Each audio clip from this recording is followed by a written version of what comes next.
హరీశ్రావు గారు. సార్, ఈ బిల్లును స్వాగతిస్తా ఉన్నాం అధ్యక్ష. అయితే ఈ బిల్లు ముందు మాట్లాడే ముందు ఒక్క పాయింట్ నేను మీ ఇందాక స్పీకర్ గారిని అడిగితే మాకు అవకాశం ఇవ్వలేదు అధ్యక్ష. ఇప్పుడు క్వశ్చన్ ఎవరు అన్ని క్వశ్చన్ మాట్లాడాలి సార్. మీరు allows as a deputy leader of the opposition party I'm speaking sir. I'm all have every right to speak. Only submission sir. ఇప్పుడు విషయం ఏంటంటే అత్యంత ముఖ్యమైనటువంటి క్వశ్చన్లు ఇలా ప్రజలకు సంబంధించినటువంటి క్వశ్చన్లు వస్తే అవి రాకుండా రెండు క్వశ్చన్లకే మీరు క్వశ్చన్ అవర్ను ఖతం చేస్తే ఎట్లా సార్? ఇప్పుడు అందరి సభ్యులకు సమానమైన హక్కులు ఉంటాయి. సభ నడిపేటువంటి ఇవాళ మా బీఆర్ఎస్ పార్టీకి సంబంధించిన రెండు క్వశ్చన్లు రాకుండా చేశారు sir. This is not correct sir. అది కరెక్ట్ కాదు. మీరే మా హక్కులు కాపాడాలి. ఇవాళ ఎంత ముఖ్యమైన క్వశ్చన్లు అంటే నిరుద్యోగులకు సంబంధించినటువంటి ప్రశ్న అడిగితే అది దాని మీద డాక్టర్ వంశకృష్ణ అధ్యక్ష సబ్జెక్ట్ శ్రీనివాస్ గారు అట్లా కాదు, శ్రీనివాస్ యాదవ్ గారు ప్లీజ్ మళ్ళీ బ్యాక్కు పోవద్దు. మీరు సీనియర్స్ అట్లా మాట్లాడితే ఎట్లండి? కరెక్ట్ కాదు అట్లా. మీరు మాట్లాడండి సబ్జెక్ట్. ఇప్పుడు ఏదైతే దేనికైతే అవకాశం అడిగిందో అది మాట్లాడండి, కానీ మళ్ళీ మీరు బ్యాక్ పోయి మాట్లాడితే ఎట్లా? రెండోది హౌసింగ్ ఇంపార్టెంట్ అని చెప్పి మీ సభ్యులు కూడా దగ్గర 5-6 మంది మాట్లాడారు. మీరు దాన్ని మళ్ళీ మీరు టైము హౌసింగ్ మనకు క్వశ్చన్ అవర్కి వచ్చి లిమిటెడ్ టైం మనం కేటాయించుకుంటాం, కానీ అది దాటిపోయి కూడా డిస్కషన్ అయిన తర్వాత కూడా దాంట్లో మీ సభ్యులు కూడా 5-6 పార్టిసిపేషన్ అయిపోయిన తర్వాత మళ్ళీ ఇప్పుడు ఈ క్వశ్చన్ ఈ సబ్జెక్ట్లో మీరు దాన్ని తీసుకురావడం కరెక్ట్ కాదు కదా. Please please. మీకు నచ్చితే ఒక తీరు ఉంది, నచ్చకపోతే ఒక తీరు ఉందండి. మా క్వశ్చన్లు రావద్దన్న నాడేమో అందరికీ అవకాశం ఇస్తారు, మమ్మల్ని బ్లాక్ చేస్తారు. లేదు మీకు నచ్చలేదు అనుకోండి, 9 నిమిషాలకే మాది ఇంపార్టెంట్ క్వశ్చన్ 9 నిమిషాలకే క్లోజ్ అంటున్నారు. This is not the way of running the house sir. We are registering our protest. తర్వాత సార్, ఈ బిల్లుకు సంబంధించి గౌరవ మంత్రి గారు ప్రవేశపెట్టినటువంటి బిల్లును స్వాగతిస్తా ఉన్నాం అధ్యక్ష.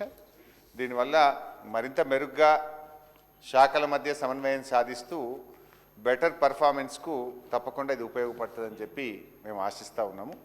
అయితే అధ్యక్ష, ఈరోజు నేను మంత్రి గారిని ఈ సందర్భంగా ఒక 3-4 విషయాలు అడగాలనుకుంటున్నాను అధ్యక్ష. ఎట్లయితే ఇప్పుడు మంత్రి గారు ఎయిమ్స్ అండ్ ఆబ్జెక్టివ్స్ చెప్పేటప్పుడు 010 కింద వీళ్ళకి తొందరగా జీతాలు ఇవ్వచ్చు, ఫాస్ట్గా ఇస్తాము, బెటర్ అడ్మినిస్ట్రేషన్ ఉంటుందని అన్నారు. అట్లా మరి ఆశా వర్కర్లు కూడా ఉన్నారు, వాళ్ళను కూడా దీని కిందికి తేగలుగుతామా? ఆశా వర్కర్లకు కూడా గతంలో కాంగ్రెస్ పార్టీ మేనిఫెస్టోలో 18,000 ఫిక్స్డ్ వేతనం ఇస్తామని చెప్పి హామీ ఇచ్చారు. గత వారం రోజుల నుంచి వాళ్ళ కలెక్టరేట్ల ముందు ధర్నాలు చేస్తూ ఉన్నారు. మరి ఇచ్చిన మాట ప్రకారంగా ఆశా వర్కర్లకు 18,000 వేతనాన్ని ఎప్పటి నుంచి అమలు చేస్తారో గౌరవ మంత్రి గారు చెప్పాలని చెప్పి కోరుతా ఉన్నాం అధ్యక్ష. అదేవిధంగా కేసీఆర్ కిట్ పథకాన్ని మీరు బంద్ చేసినారు, దాని ప్లేస్లో కొత్త పథకం తెస్తామన్నారు. తెస్తారా? ఎప్పటి నుంచి తెస్తారు? నాకున్న సమాచారం ఏంటంటే కేసీఆర్ కిట్ పథకం బంద్ అయిన తర్వాత ప్రభుత్వ ఆసుపత్రుల్లో ఇన్స్టిట్యూషనల్ డెలివరీలు 20% తగ్గాయి. 20% ఇన్స్టిట్యూషనల్ డెలివరీలు ఎందుకు తగ్గాయి? దాన్ని తిరిగి పెంచడానికి ప్రభుత్వం ఏ చర్యలు తీసుకుంటా ఉంది? మరి కేసీఆర్ కిట్ తరహాలో ఇంకో పథకాన్ని ఏమైనా ప్రవేశపెట్టారా? ఎప్పుడు ప్రవేశపెడతారు? ఎందుకంటే గతంలో నేను ఆరోగ్య శాఖ మంత్రిగా కూడా పనిచేశాను. కేసీఆర్ కిట్టు, నియానోటల్ అంబులెన్స్లు, మన ప్రభుత్వం ఎంసీహెచ్ ఆసుపత్రులు పెద్ద ఎత్తున తెరవడము, తద్వారా ఏమైందంటే భారతదేశంలోనే mother mortality rate, infant mortality రేటును మనము తగ్గించి దేశంలో 3వ స్థానంలోకి ఆ రోజు మనం చేరుకున్నాం. మరి ఈరోజు ఏ స్థానంలో ఉన్నాము? మరి దానికి ప్రభుత్వం ఏ రకమైన చర్యలు తీసుకుంటుందో కూడా మంత్రి గారు చెప్పాలని చెప్పి నేను కోరుతా ఉన్నా అధ్యక్ష. అదేవిధంగా అధ్యక్ష, నేను మంత్రి గారిని నా కాన్స్టిట్యున్సీకి సంబంధించి కూడా చాలాసార్లు అడుగుతూ, ప్రతి అసెంబ్లీలో అడుగుతున్నా, ఇది బహుశా 10వసారి అడుగుతున్న మంత్రి గారిని. మంత్రి గారు ప్రతిసారి పాజిటివ్ సమాధానం చెప్తారు, కానీ అంగుళం కూడా ముందుకు కదులుతలేదు. సిద్దిపేటలో ఉన్నటువంటి మెడికల్ కాలేజ్ టీచింగ్ హాస్పిటల్ పనులు 90% మా ప్రభుత్వ హయాంలో పూర్తయినాయి. ఆ బ్యాలెన్స్ 10% వర్క్స్ గత 2.5 సంవత్సరాలుగా పదే నేను మంత్రి గారి దృష్టికి తెస్తున్నప్పటికీ కూడా అవి పూర్తి కావడం లేదు. దయచేసి ఆ 10% పనులు పూర్తి చేసి ఆసుపత్రిని ప్రజలకు వినియోగంలోకి తేవాలని చెప్పి కోరుతా ఉన్నాం. అదేవిధంగా నర్సింగ్ కాలేజ్ బిల్డింగ్ కూడా 90-80% పూర్తయింది అధ్యక్ష. దాన్ని కూడా పూర్తి చేయకపోతే ఆ నర్సింగ్ కాలేజ్ స్టూడెంట్స్ అందరూ ఆ రెంటెడ్ అకామిడేషన్లో చాలా ఇబ్బంది పడుతూ ఉన్నారు. దాన్ని కూడా వెంటనే పూర్తి చేసి నర్సింగ్ కాలేజ్ని కూడా వినియోగంలోకి తేవాలని చెప్పి మీ ద్వారా మంత్రి గారిని కోరుతా ఉన్నా అధ్యక్ష.